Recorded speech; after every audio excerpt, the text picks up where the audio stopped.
The behavioral approach to systems theory and control theory was initiated in the late 70s by J. C. Willems as a result of resolving inconsistencies present in classical approaches based on state space, transfer function, and convolution representations. This approach is also motivated by the aim of obtaining a general framework for system analysis and control that respects the underlying physics. The main object in the behavioral setting is the behavior, the set of all signals compatible with the system. An important feature of the behavioral approach is that it does not distinguish a priority between input and output variables. Apart from putting system theory and control on a rigorous basis, the behavioral approach unified the existing approaches and brought new results on controllability for ND systems, control via interconnection, and system identification.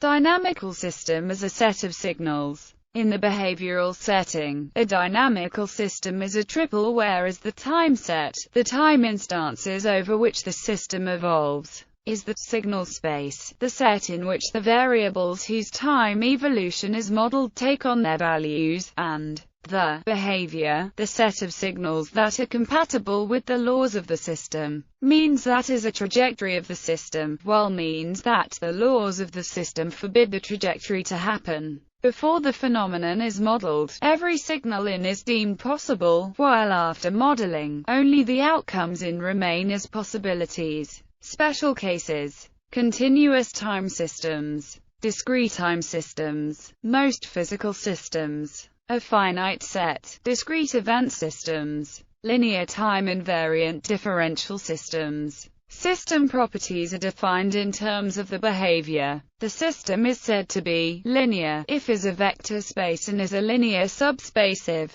time-invariant if the time set consists of the real or natural numbers, and for all, where denotes the shift, defined by. In these definitions, linearity articulates the superposition law, while time-invariance articulates that the time shift of a legal trajectory is in its turn a legal trajectory. A linear time-invariant differential system is a dynamical system whose behavior is the solution set of a system of constant coefficient linear, ordinary differential equations, whereas a matrix of polynomials with real coefficients. The coefficients are the parameters of the model. In order to define the corresponding behavior, we need to specify when we consider a signal to be a solution of. For ease of exposition, often infinite differentiable solutions are considered. There are other possibilities, as taking distributional solutions, or solutions in and with the ordinary differential equations interpreted in the sense of distributions.